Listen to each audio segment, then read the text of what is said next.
चित्त जीवनात नाही आणि विनय आला पाहिजे संभवनीय नाही. विनय आला आमच्या जीवनात त्यानंतरच आमच्या जीवनामध्ये वैयावृत्त येणार आहे. एकानंतर एक ही तप आम्हाला साध्य होणारी गोष्ट आहे. आणि अशा तऱ्हेने स्वाध्यायाचा अर्थ आहे व्यवहाराने आमचं जे आगम आहे द्रव्यश्रुत आहे याचं यथासांग अध्ययन करणं. परंतु केवळ अध्ययनासाठी अध्ययन नको, आत्मजागरणासाठी आमचं अध्ययन पाहिजे. आम्हाला अनुभूती व्हावी यासाठी आम्हाला अध्ययन करायचं आहे. म्हणून आत्मजागरण पूर्वक वाचायचं, आत्मविस्मृती नको. कधी कधी आम्ही असं म्हणतो की माझं देहभान विसरलो मी वाचताना, मला कशाची जाणीव राहिली नाही. ही आत्मविस्मृती झाली. आत्मविस्मृती पूर्वक आम्हाला जाणायचं नाही. आमचं होश कायम राहिला पाहिजे आणि आमचं ज्ञान पण झालं पाहिजे. अशा रीतीने आत्मसजगतेपूर्वक आमचं अध्ययन असायला हवं आहे. शास्त्र तसं सुखद नाही, तर शास्त्र सत्य वाटायला हवं. आनंद वाटला, सुख वाटलं, सुखद नाही. आम्हाला त्या ठिकाणी शास्त्र वाचत असताना हे आणि हे सत्य आहे. जिनेंद्र भगवंतांची वाणी असत्य नाही, अनुभवाच्या कसोटीवर देखील ही वाणी सत्य ठरत आहे हे आम्हाला पटायला हवं. नंतर एक क्षणाचा देखील प्रमाद न करता आत्मजागरूकता ठेवून स्वतःचा शोध घेणे हा आमचा स्वाध्याय आहे. काय सांगितलं की प्रमादम मा कुरु, प्रमाद जीवनामध्ये करू नको. आणि प्रमाद काय? कुशलेषु कार्येषु प्रमाद. कुशल कार्यामध्ये आम्ही जो आळस करतो हा आहे प्रमाद. आणि म्हणून प्रमाद सोडून आत्मजागरण ठेवून स्वतःचा शोध घेणं हा आहे स्वाध्याय. आणि याच माध्यमातून आम्ही स्वतःचा आत्मिक ग्रंथ वाचू शकतो. निश्चयाने तत्वज्ञान काय आहे, आम्हाला स्वाध्याय कशाचा करायचा आहे, आमचा आत्मा आम्हाला वाचता यायला हवा. आणि म्हणून हा अंतिम टप्पा आहे स्वाध्यायाचा. म्हणून शास्त्र वाचा, शास्त्र वाचल्यानंतर शास्त्र मिटा आणि अंतर्जागरण पूर्वक आम्ही काय वाचलेलं आहे याचा शोध अंतरंगामध्ये घ्या. ही आहे स्वाध्यायाची पराकाष्ठा जीवनामध्ये. आणि यानीच आमच्या जीवनामध्ये प्रज्ञातिशयता प्राप्त होते, उत्कृष्ट संवेग प्राप्त होतो, प्रवचनाची अविच्छिन्नता दिसते, अतिचार रहितता दिसते, विशुद्धी आहे आणि संदेह नाश आहे. म्हणून स्वाध्याय हा आमच्या जीवनात अपरिहार्य असणार आहे. आम्ही जर 24 तासाचे काही भाग करत असू तर एक भाग तरी, एका अर्ध्या तासाचा तरी भाग आमच्या जीवनामध्ये आम्हाला शास्त्र स्वाध्यायासाठी द्यायचं आहे. स्वतःचं अध्ययन आम्हाला जीवनात करायचं आहे. हा झाला स्वाध्याय नावाचा चौथा प्रकार अंतरतपाबद्दलचा. आता वित्सर्ग नावाचं 5वं तप आहे. वित्सर्ग याचा अर्थ अहंकार आणि ममत्वाचा त्याग करणं म्हणजे वित्सर्ग आहे. बाह्य आणि अभ्यंतर उपाधींचा म्हणजे परिग्रहांचा त्याग. परिग्रह सोडणं वेगळं आणि परिग्रहाच्या भावांचाच त्याग करणं हा वेगळा आहे. एक संन्यासी आहे आणि हा संन्यासी खूप पोहोचलेला आहे, म्हणजे सगळी त्याची व्रत नियम यथासांग तो पाळतो आहे. आणि सगळ्या क्रिया करत असताना त्याच्या जीवनामध्ये मी संन्यासी आहे आणि मी माझ्या सर्व घरदारांचा मी अतिशय श्रीमंत होतो आणि या सगळ्या घरदारादी परिग्रहांचा मी त्याग केला, ही भावना त्याच्या अंतरंगातून जातच नव्हती. तरी त्याला शेवटी आचार्यांनी गुरूंनी त्याला समजून सांगितलं की हे पहा, जोपर्यंत तू पूर्वी असा होता हा भाव तुझ्या अंतरंगामध्ये आहे तोपर्यंत तुझ्या जीवनामध्ये खऱ्या अर्थाने उपधींचा त्याग तू केलेला नाहीस. म्हणून आधीच मी काय सोडलं हेही आमच्यासाठी त्याचाही विसर पडणं गरजेचं आहे. म्हणून आचार्य विद्यासागर महाराजांनी समयसार ग्रंथामध्ये लिहिताना त्यांनी लिहिलं कि मी दिगंबर होने के बावजूद भी दिगंबर की विस्मृती, हे महत्वाचं आहे. मी मुनी आहे, मी इतक्या व्रतांचा धारी आहे, मला अशा अशा प्रकारे मी याचा त्याग केला, या सगळ्यांना आठवण्याची गरज नाही. कारण हे जोपर्यंत आम्ही आठवत राहू तोपर्यंत आमच्या परिग्रहाविषयीची लालसा अंतरंगामध्ये आहे. मी अकिंचन आहे आणि अकिंचनच असणार आहे. परिग्रह माझा कधी नव्हता, जो नव्हता त्याला सोडण्याचाही माझ्या जीवनात काही पुरुषार्थ मी करू शकत नाही. हा जो आमचा भाव आहे, हाच महत्वाचा भाव विसर्ग धर्मामध्ये आम्हाला सांगितलेला आहे. ममत्व भावनेची सुरुवात ही शरीरापासून होते आणि मग या भावनेच्या विस्ताराला मर्यादा उरत नाही. विस्तार जितका जास्त तेवढं दुःख जास्त असतं. म्हणजे आपण म्हणतो की जितका व्याप तितका संताप. जितकं आम्ही वाढवून घेऊ तितकं जीवनामध्ये आम्हाला दुःखाची अनुभूती येते, आनंद तिथे कमी पडतो. म्हणून आनंदाची प्राप्ती हवी असेल तर आमचा हा ममत्व भाव सोडायचा आहे.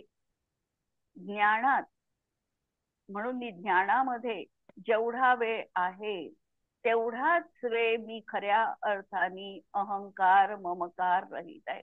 जोपर्यंत मी भगवंतांच्या चरणापाशी मी बसेन राहीन तोपर्यंत माझ्या सोबत अशा प्रकारचा परिग्रहाचा भाव असणार नाही. आणि म्हणून विसर्ग याचा अर्थ ज्योतीने दिव्यासोबतच तादात्म्य भाव तोडणं. दिव्याने ज्योती सोबतचा तादात्म्य भाव तोडणं, हा जो पराशियमचा तादात्म्य भाव आहे, या भावाला आम्हाला संपवायचं आहे. हे आमचं विसर्ग नावाचं तप असणार आहे. अर्थात श्रावकांना हे अभ्यास रूपाने गृहीत आहे. श्रावकांनीही अभ्यास रूपाने याची पालना जीवनात करायची आहे. आता शेवटचं अंतरंग तप आहे ध्यान. शेवटी ध्यानाचं फल आमच्या जीवनामध्ये आम्हाला केवळ ज्ञानाची प्राप्ती सांगितलेली आहे. ध्यानानंतर म्हणजे ध्यानांवर अनेक ग्रंथ आम्हाला उपलब्ध होतो. ज्ञानार्णव नावाचा ग्रंथ आहे शुभचंद्र आचार्यांचा. या ग्रंथामध्ये ध्यान कसं करायला पाहिजे, कशा तऱ्हेने आमची विचारांची दिशा परिवर्तित करायला पाहिजे, हे आम्हाला सगळं त्या ठिकाणी प्राप्त होतं. महावीर स्वामींचं संपूर्ण जीवन म्हणजे ध्यान आणि तपस्यांची प्रयोग भूमी होते. त्यांनी प्रत्येक गोष्ट स्वतःच्या प्रॅक्टिकल मध्ये आधी उतरविली आणि नंतर त्यांनी सांगितली. सुवर्ण पाषाणात सुवर्ण आहे, काष्टामध्ये अग्नी आहे. प्रयोगांनीच ती गोष्ट आम्हाला प्राप्त होते. माझ्यामध्ये देखील सिद्धत्व आहे, परंतु हे मला ध्यानाच्याच माध्यमातून प्राप्त होऊ शकतो. आत्मा परमात्मा बनणार आहे, पण प्रक्रियेतून तो बनणार आहे. म्हणून ध्यानातून आम्हाला या आत्मपदाची सिद्धपदाची प्राप्ती होऊ शकते. जर आम्ही धर्मातून ध्यान वजा केलं, जर ध्यान काढून टाकलं, तर आमच्या जीवनात आम्हाला आत्मप्रतीती होणं संभवनीय नाही. आज आम्ही मेडिटेशनचे क्लासेस घेतो आणि आम्हाला सांगितलं जातं की रोग जो होतो तो पहिल्यांदा मनामध्ये होतो आणि मनामधला रोग मग शरीरावर काही काळानंतर दिसतो.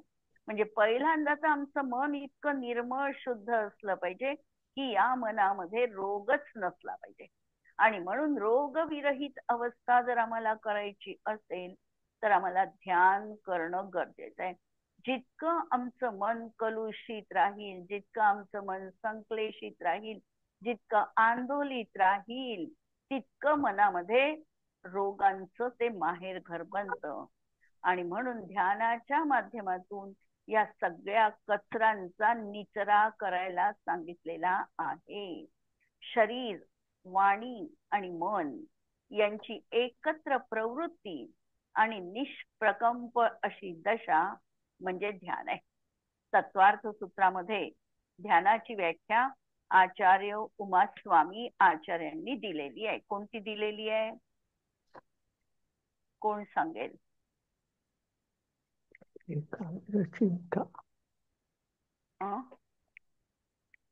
तत्वार्थ सूत्रात उमास्वामी आचार्यांनी, आठवते? एक शब्द सांगते, उत्तम. आठवली?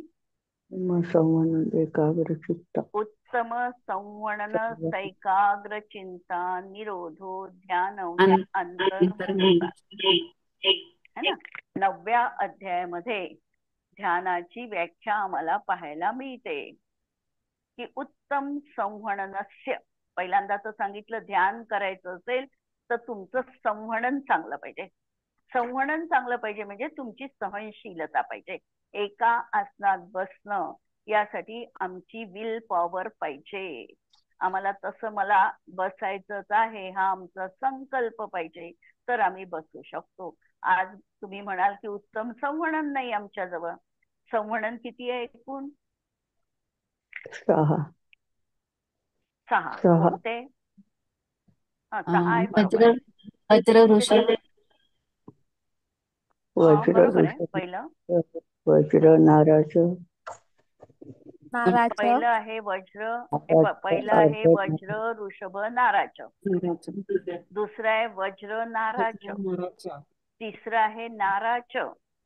चौथं आहे अर्धनाराचं. 5वं आहे किलीत आणि 6वं आहे असंप्राप्ता सुस्फाटिका संवनन. 6 संवनन आहे. याच्यामधली पहिली 3 वज्र ऋषभ नाराचं, वज्र नाराचं आणि नाराचं, ही 3 संवनन उत्तम संवनन म्हटली जातात. उत्तम का म्हटली जातात? की या संवननांच्या द्वारे जीव श्रेणी आरोहण करू शकतो. म्हणून या 3 संवननाला उत्तम संवनन म्हटल्या जातं. क्लिअर इथपर्यंत प्रकरण? हा. आता जी खालची 3 संवननं आहेत ती आज या पंचम काळात आमच्या जवळ आहेत. अर्धनाराचं, किलिक आणि असंप्राप्ता सुस्फाटिका. याच्यातही जनरली आमचं सगळ्यांचं बहुतांश संवनन हे खालचं असंप्राप्ता सुस्फाटिका संवनन. म्हणजे ते संवनन असं असतं की चालतानाही थोडासाही मुडपा लागला तर पाय फ्रॅक्चर, खाली बसायला आम्ही व्यवस्थित बसलो नाही आमचं फ्रॅक्चर, हाड तुटणं, पडणं, अशा तऱ्हेचं हे संवनन आमचं आज आहे, ज्याचं नाव आहे असंप्राप्ता सुस्फाटिका संवनन. ध्यानाची व्याख्या सांगताना ध्यान सांगितलेलं आहे की 3 उत्तम संवननाच्या द्वारे ध्यान होतं. म्हणजे पहिली 3 संवनन. आमचं संवनन आज तसं नाही. मग आम्हाला ध्यान होते की नाही होत? होईल का? उत्तम आज उत्तम नाही होणार ध्यान, पण ध्यान आम्हाला होऊ शकतं. आणि ध्यान म्हणजे आमचं आजच्या काळामध्ये जर आम्ही बघितलं तर योग्य पद्धतीने आम्ही सामायिक करणं, रंग ध्यान करणं, चक्र ध्यान करणं हे आमच्या जीवनात आज आम्हाला सहज शक्य होऊ शकतं. जरी त्या काळासारखं आमची स्थिरता नसेल कदाचित आणि राहतही नाही, पण या काळामध्ये जे काही आवश्यक आहे तशा प्रकारचं ध्यान आमच्या जीवनात होऊ शकतं. म्हणून त्या ठिकाणी संवनन आमच्या जवळ नाही, म्हणून मला सामायिक करायची गरज नाही, ध्यानासाठी स्थिर बसायची गरज नाही असा किंतु परंतु मनात आणायचा नाही. आम्हाला याही काळामध्ये बसायचं आहे, स्थिर राहायचं आहे, तरच आम्हाला ध्यान साधू शकतं हे मनाशी ठरवायचं. आता एवढी व्याख्या पाहिली उत्तम संवनन. पुढे पाहिलं एकाग्र चिंता निरोध. एका अग्रावर, एकाग्र, एका अग्रावर, एका अग्रावर म्हणजे एका टोकावर, एका टोकावर म्हणजे एका वस्तूवर काय करायचं? चिंता निरोध हो. आमचं चिंतन त्याच ठिकाणी एका अग्रावर केंद्रित करणं, याचं नाव आहे ध्यान. समजा आम्ही मनामध्ये आत्म्याचा विचार करत आहोत, तर काही मिनिटं पर्यंत माझा आत्मा कसा आहे याविषयीचं चिंतन करणं.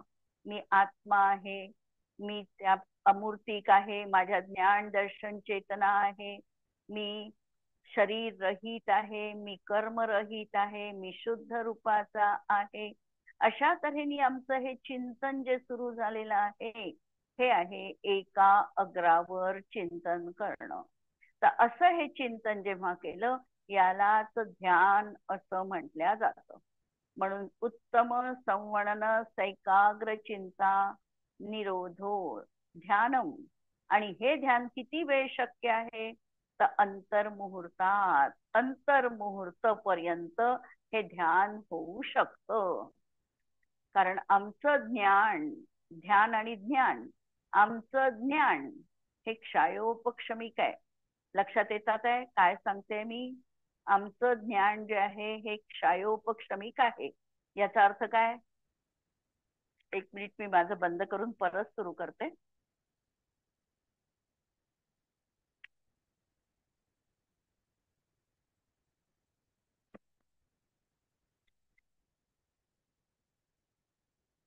आमचं ध्यान हे क्षयोपक्षमिक ज्ञान आहे. याचा अर्थ काय?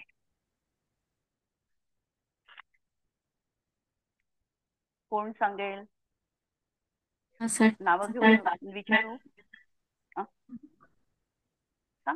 चुकलं तरी चालेल, पण सांगायचं. इंद्रियांवर आधारित आमचं ज्ञान क्षयोपक्षमिक आहे, कारण आम्हाला जे ज्ञानाची प्राप्ती झाली आहे ती कर्माच्या क्षयोपक्षमानी झालेली आहे, है ना? जे ज्ञान क्षयोपक्षमानी आहे ते क्षयोपक्षमिक, जे क्षयानी झालं ते क्षयिक. मग क्षयोपक्षमिक ज्ञानाची विशेषता ही आहे की मग हे ज्ञान 5 इंद्रिये आणि मनाच्या साह्याने होत आहे. पण पहिले तर क्षयोपक्षमिक का?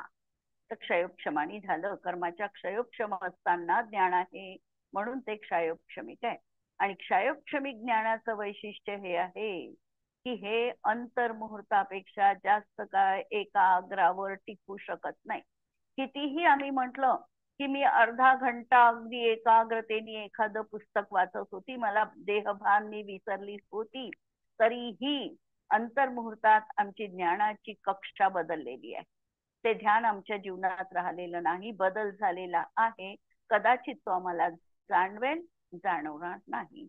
म्हणून क्षयोपक्षमिक ज्ञान अंतर्मुहूर्तापेक्षा जास्त काळ टिकू शकत नाही. म्हणून ध्यानाची व्याख्या सांगताना उत्तम संहनन सैकाग्र चिंता निरोधो ध्यानम अंतर्मुहूर्तात. अंतर्मुहूर्ताचं परत गणित किती आहे? मी परत असं विचारते आहे की चुकू नये म्हणून. 48 मिनिटाला एक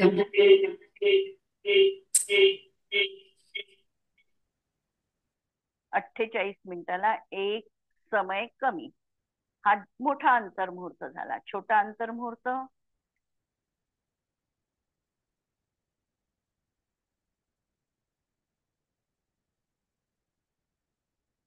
छोटा अंतर्मुहूर्त कोणता आहे? एक आवली. एक आवली प्लस एक समय. एक आवली आणि प्लस एक समय. आवली म्हणजे असंख्यात समयांची एक आवली. त्याच्यामध्ये एक समय ऍड केला की तो सगळ्यात छोटा अंतर्मुहूर्त. आणि या मधल्या याच्यात सगळे मधले अंतर्मुहूर्त असणार आहे. एवढंच आमचं ध्यान एका वेळी टिकू शकतं.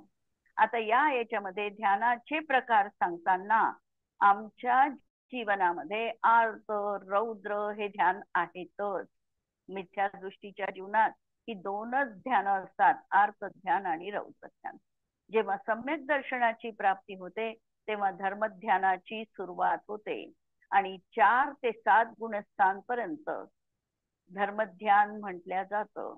आणि जसा हा जीव श्रेणी आरोहण करतो तसं याला शुक्ल ध्यानाची प्राप्ती होते आणि तो आपल्या ध्यानाच्या फळाला प्राप्त करतो.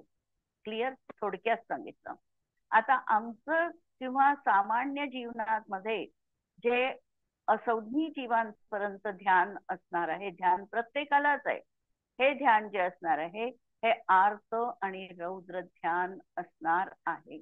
आर्त ध्यान हे 4 प्रकारचं आहे. कोणते 4 प्रकार आर्त ध्यानाचे?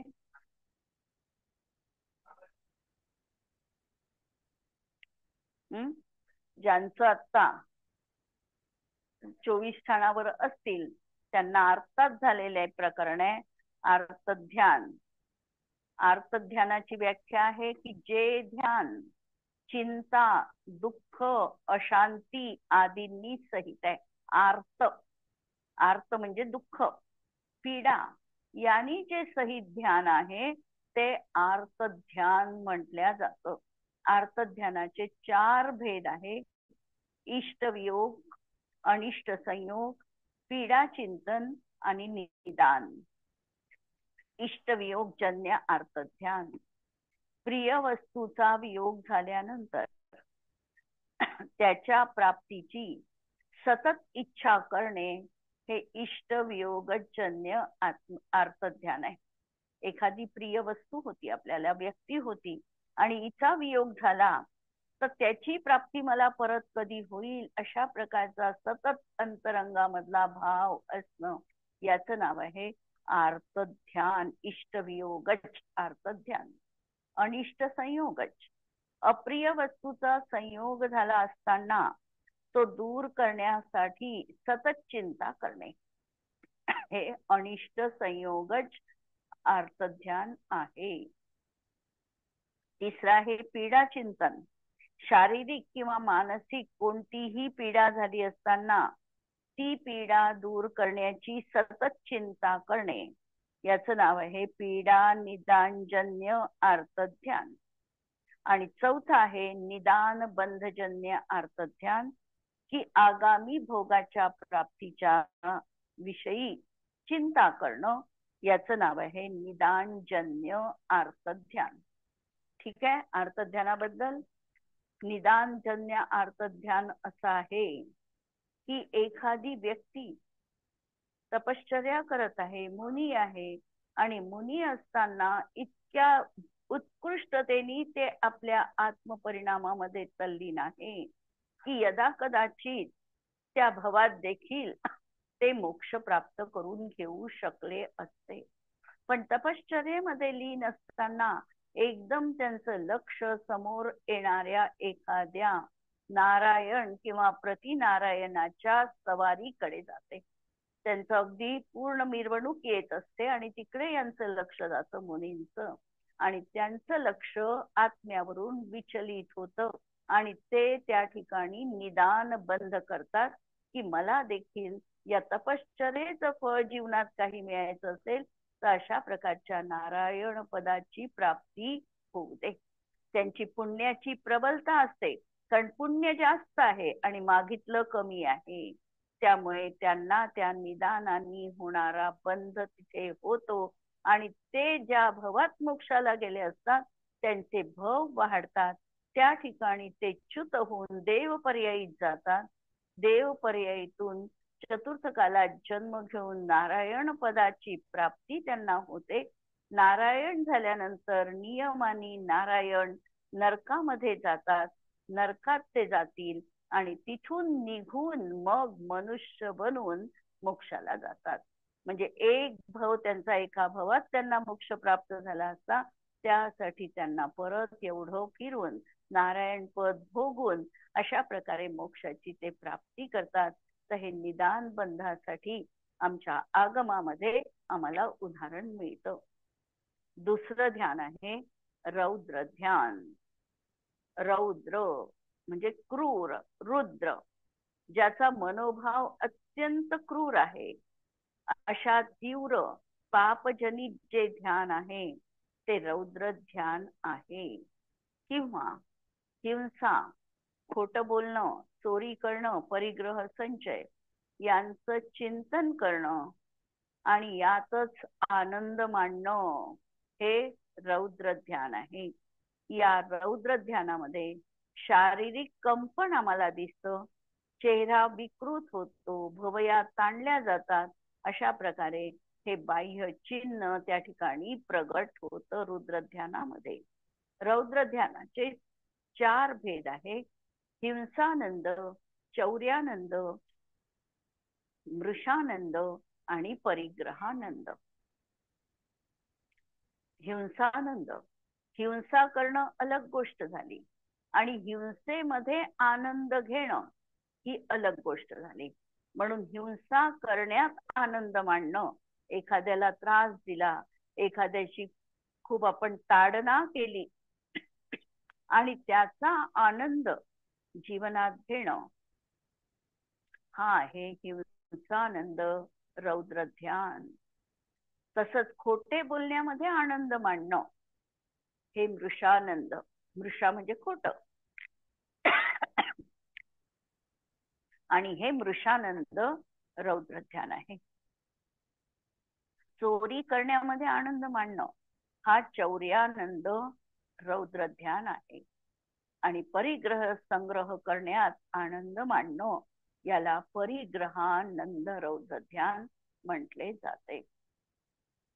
वास्तविकतः कोणतीही व्यक्ती परिग्रहाचा भोग घेईल तर ती अत्यंत लिमिटेड अशा परिग्रहांचा भोग एका समयात घेऊ शकते. पण परिग्रह संचयामध्ये ती जी आनंद घेते की माझं एवढ्या वस्तू आहे, माझं 100 साड्या आहे, माझं एवढं काही संपत्ती आहे, आणि त्या परिग्रहामध्ये जी आनंद मानते आहे तो हा आहे रौद्र ध्यानाचा प्रकार, परिग्रहानंद रौद्र ध्यान. आता प्रश्न मी विचारते आहे की आर्त ध्यान आणि रौद्र ध्यान यामध्ये घातक ध्यान कोणतं आहे? रौद्र ध्यान. रौद्र ध्यान जास्त घातक आहे, कारण त्या ठिकाणी हा सगळा आमचा बाह्य आनंद घेण्याचा विषय म्हणजे पापामध्ये आनंद आम्ही मानतो आहे, आणि म्हणून हे ध्यान आमच्यासाठी अत्यंत घातक आहे. हे ध्यान रौद्र ध्यान हे किती काळ जीवनात राहू शकतं? किती गुणस्थान पर्यंत राहतं? 7व्या. हे ध्यान 5 पर्यंत, 1 ते 5 5. पर्यंत हा हे ध्यान राहू शकतं. आणि आर्त ध्यान जे आहे हे आर्त ध्यान निदान नावाचं आर्त ध्यान सोडून 3 आर्त ध्यान ही मुनींच्या जीवनात देखील 6व्या गुणस्थानामध्ये असू शकतात. 1 ते 6 गुणस्थानात 3 आर्त ध्यान आणि 1 ते 5 गुणस्थानात 4 रौद्र आणि 1 आर्त, अशा प्रकारची ही ध्यान गुणस्थानाच्या परिपाटीनुसार असतात. आता धर्म ध्यान कशाला म्हणायचं? तर संसार, शरीर आणि भोग यापासून विरक्त होण्यासाठी त्या भावांना स्थिर ठेवण्याच्या दृष्टीने जीवाची असलेली क्रिया तिला धर्मध्यान असं म्हटल्या जातं. काय सांगितलंय? शरीरापासून विरक्ती हवी आहे, संसारापासून विरक्ती हवी आहे, आणि भोगामध्ये देखील तो उदासीन झालेला आहे.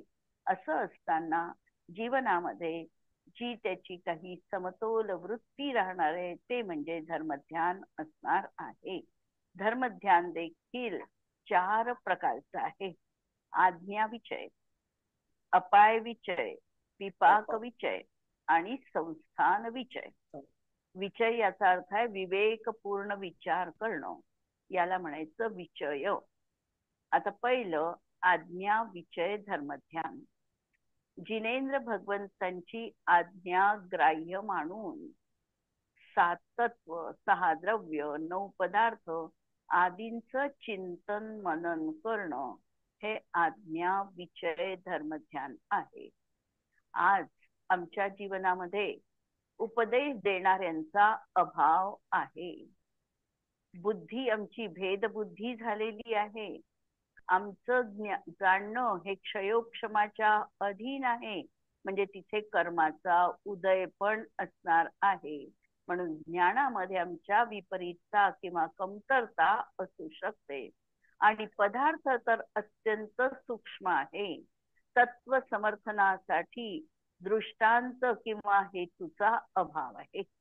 म्हणून जिनेंद्र भगवंतांच्या कथनाला प्रमाण मांडणे, त्याला कोणताही दुसरा ऑप्शन आमच्या जवळ नसणं, आम्हाला ते जिनेंद्र भगवंतांनी उपदिष्ट जे काही तत्व आहे हे प्रमाण आहे असं मानून स्वीकारणं, याचं नाव आहे आज्ञा विचय धर्मध्यान.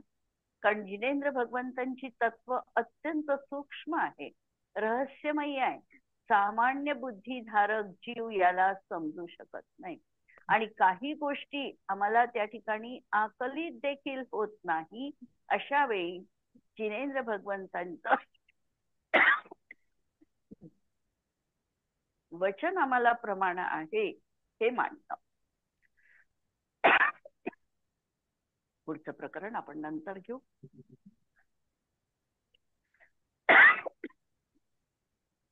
कुणाला काही प्रश्न असेल तर विचारू शकता.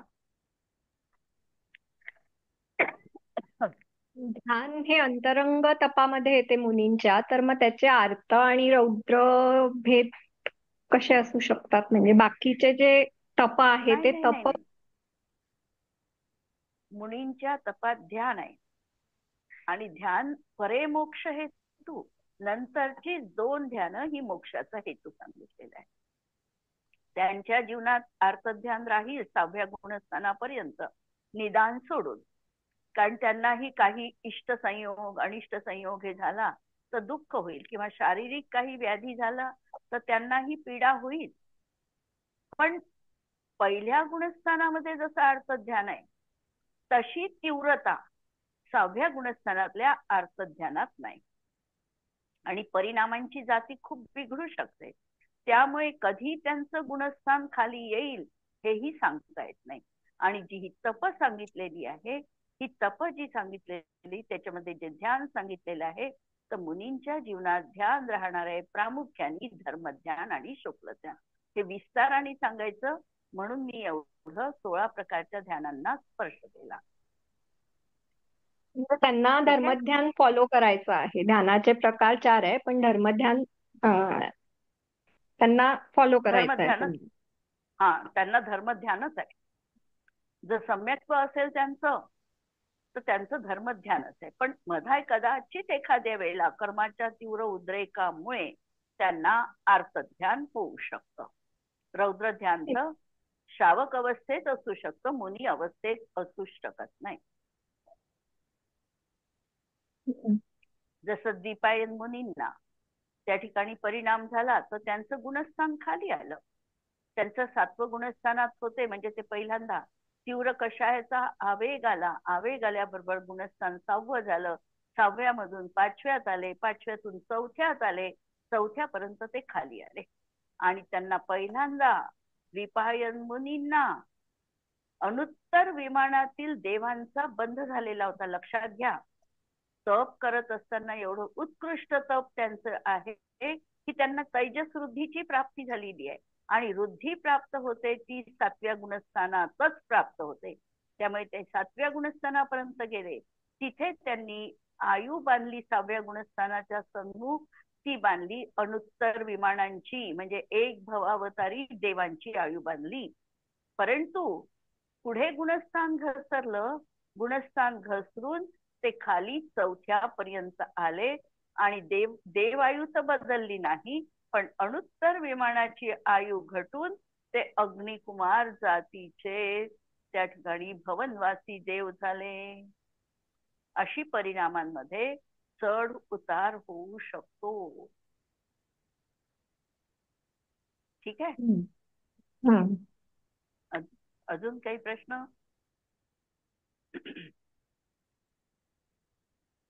ठीक है.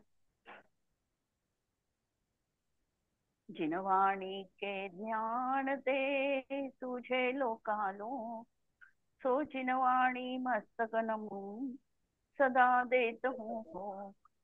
नमो अरिहंताणम, नमो सिद्धाणम, नमो आयर्याणम, नमो वज्रायाणम, नमो लोये सवसाहुणम. सर्वांना जय जिनेंद्र.